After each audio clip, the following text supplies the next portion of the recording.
I think my marriage is over. I'm not sure what I'm aiming to get out of this post. Perhaps moral support, advice on how to negotiate the road ahead of me. How to move on. Anyway, let me get started.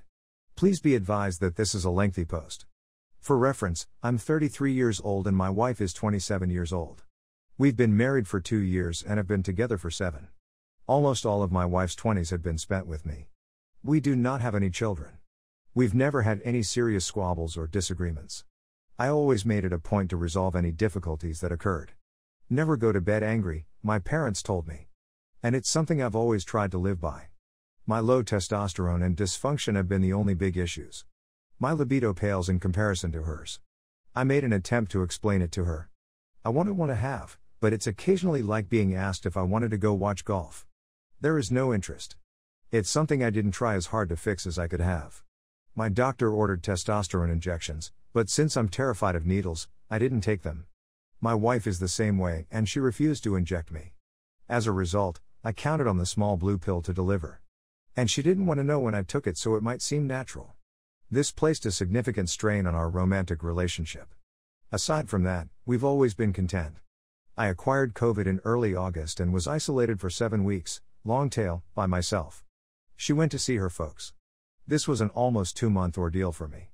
I just left the house to get tested again, and when the results came back positive, I went right back home.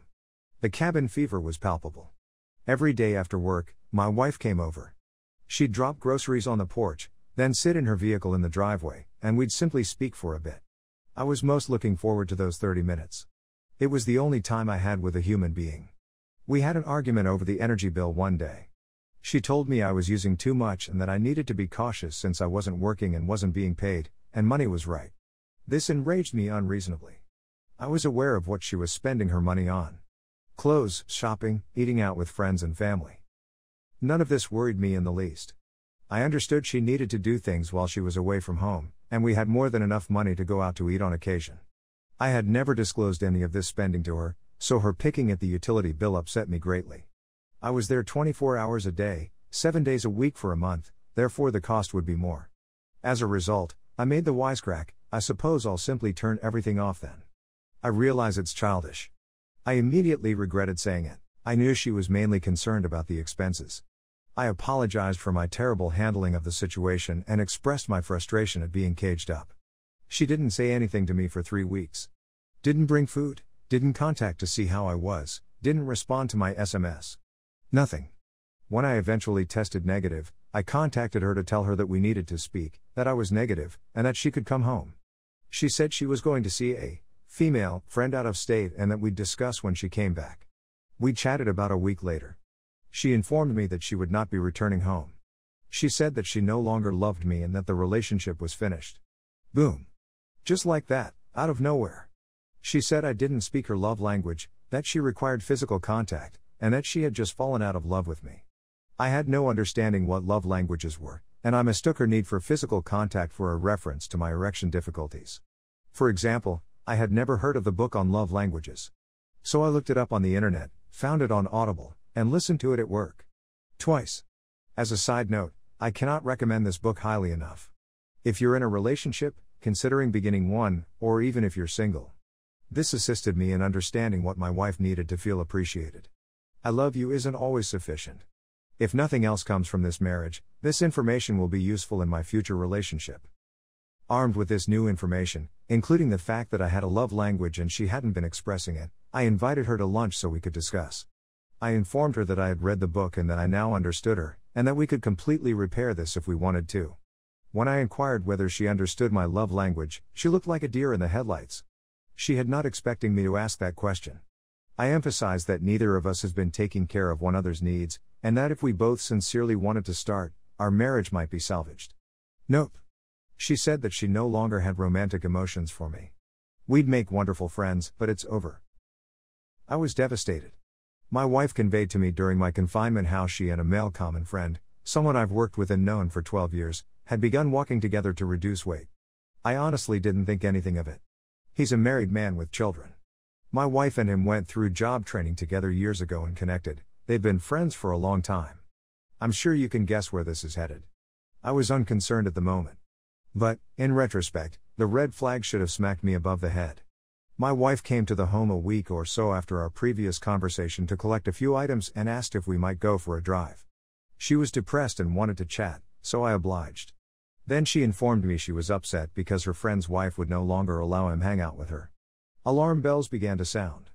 When I inquired why she wouldn't allow them see each other, she stated it was because she suspected them of having an affair. When I inquired whether they were, she responded no, they'd never done anything. I questioned her why the wife would assume they were having an affair, and she said that they had spent 5 or 6 days a week together from the beginning of my quarantine.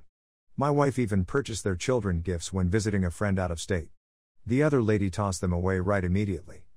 He simply makes my life so full, she said to my face. It hit me like a ton of bricks. My wife informing me, without doubt or guilt, that another guy makes her life full. I told her she needed to be honest with me and tell me whether she regarded him as more than just a friend, and she answered, that doesn't matter. That should have been the end of it for me, but this lady is my wife, and I felt obligated to attempt to rescue our marriage until it was formally ended.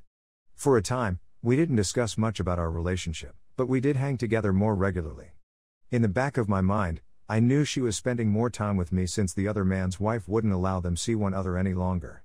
The other wife found me on Facebook and phoned to tell me what she had discovered and to ask if I knew anything. She said she had left a recorder in his vehicle and had a tape of them at least kissing, if not more. They weren't talking, but she could hear movement. That stung. She also said that she and her spouse are attending marital therapy and attempting to repair their relationship. It was a wonderful conversation, both of us were suffering, there was no animosity or hatred between us. My wife came over to my place a few weeks ago to catch up on a program we'd been ignoring. Like she was departing, she said, I love you, as she usually does, and I replied, I love you even more. We've always done it, from the first time we told each other we loved one another. This time was different because we both knew the I love you more statement was real. When we established eye contact, my wife burst out laughing. That bordered on hysterical. She approached me, held me closer than she has in months, and then sobbed. I held her till she calmed down little, and then we went for a drive since that was the greatest way for her to relax. We had a lengthy discussion. Things was the closest we'd gotten to genuinely attempting to solve it. She said that she had believed that leaving me was the best decision for her, but now she had no clue, that she didn't know what she wanted or what she was doing, and that she just needed time to work things out. Before she moved back in with me, she suggested marital therapy, and I assured her that it was a must. I assured her I'd go to any length to try to repair it. So long as we made an effort. That night, I left feeling quite positive that there was yet hope. Just a week later, she was back to her it's over for sure mindset. So now we're stuck in this strange waiting game. I'm still, foolishly, waiting for her to return home, while she's waiting for her lover to divorce his wife. Meanwhile, she and I are still hanging together. She calls and asks if we can go somewhere since she's lonely, and I foolishly accept. I told her she should definitely stop doing this since she's simply hanging out with a buddy when we're together. I'm spending time with my wife. I went to my doctor after she departed and was prescribed antidepressants and testosterone. I asked my doctor if she could inject the medicine for me once a week, and she does. I'm feeling a lot better. I'm not sure whether it's due of the happy pills or the testosterone. In terms of my marriage, I'm still holding to something that is most likely no longer there. My whole future plans revolved on this lady. I couldn't wait to see our children. I couldn't wait to meet the mother she'd become. I could hardly wait to spend the rest of my life with her. Traveling, growing old, having grandchildren. All of it. And now I'm alone in the home we purchased. With no clue what my future holds. I'm at a loss. That's where I'm at right now. As I previously said, I'm not sure whether this qualifies as infidelity since she did leave me. Though I'm sure she had an emotional attachment with him when I was confined. And perhaps before that. If you've made it this far, thank you so much for taking the time to read. I realize it was a long and winding story. But it did help a little to get it all out. If you have any recommendations, words of wisdom, or words of encouragement. Anything. I could really use it right now. Thanks. Update, I've told my wife no. One piece of advice I kept hearing in the last post was to tell her no when she wanted to hang out and to cease being accessible to her whenever she wanted. So I went to where she was staying for the holidays. I wanted to wish the individuals she's staying with a Merry Christmas since they've been friends of mine during the last 7 years that I've been with my wife. My wife and I had presents to exchange as well. To achieve this, we headed to her room. She got me several clothing and a wallet, which she buys me every year. I bought her a pair of costly Funko Pops of her favorite TV show characters. She shook her head and giggled as she glanced over at her desk at a video game. I took a look at the game, which she had purchased for herself when I was visiting her a few weeks ago, and inquired what she was laughing about. "It isn't the copy I purchased for myself," she said. She was essentially telling me what the other guy had gotten her for Christmas. The boldness of it all astounded me. As if it were some kind of competition. Never mind that each of the pops I purchased cost the same as the game. She then said that she wanted to go for a drive and asked if I wanted to accompany her. "No," I said. "So you're just going to go home and do nothing?" she said. And I replied, "I'm sure you're going to play video games." I told her I didn't believe we should hang out anymore since she had previously told me what she wanted months before. And if we're really done, I need to get going. She shrugged and replied okay as dismissively as she could. That was the end of it. We haven't talked since I got home. I just wanted to let you know about it. I realize it's a little detail, but I don't feel like I've won anything here. But I know this is an essential step if I'm ever going to get out of this funk I'm in. Update 2, I went mainly no contact shortly after the start of the year. We didn't eat anything, and the most of our chats were entirely business related. Can you tell me the password to my Allstate account? Or do you know where insert item is? We would sometimes spend a month or more without speaking at all. I realize this isn't the absolutely no contact everyone requested, but it's the best I could do. Despite this, I still, foolishly, hoped for reconciliation. That optimism faded as the months passed, and I gradually realized that the marriage was finished. She is still waiting for the other guy to leave his wife and children, but he hasn't done so and doesn't seem to be willing to do so. But she is certain that he would select her one day.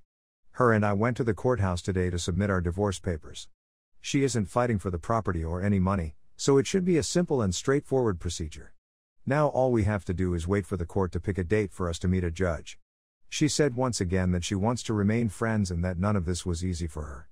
I informed her that I couldn't be her friend. I can't simply pretend that everything is okay. Perhaps one day, but not anytime soon. And, moreover, if she gets her way and the other man abandons his family for her, he won't want her to visit me anyhow. "I'll do anything I want," she replied. So I said, "Even if you get everything you desire. If he abandons his family and chooses you, are you going to disregard his sentiments the same way you ignore mine?" She didn't respond.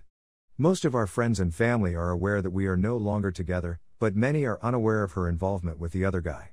I know the prevailing opinion was to expose her so that everyone would know the truth. Those who need to know are aware, and I am content with that. I'm thinking of creating a Facebook post simply stating that we filed for divorce. I'm not going to go into specifics since those who need to know the truth already do, and I don't want to stir drama before we meet the judge. I've had a difficult day. Most of the time, I'm just depressed. A lot of things I thought I'd gotten over have resurfaced. Mostly, I'm simply heartbroken that the lady I love is no longer among us. Because I no longer see the lady I married when I look at her. That lady seems to have died a year ago. Anyway, it seems that this chapter of my life is drawing to a close. And the process of healing and moving ahead can now begin in earnest. I'm not sure how long it will be until I attempt dating again. I feel like I need to be completely done with this before I attempt. The next lady does not deserve to be knee-deep in my baggage. I need to relearn how to flirt and date. Please wish me luck.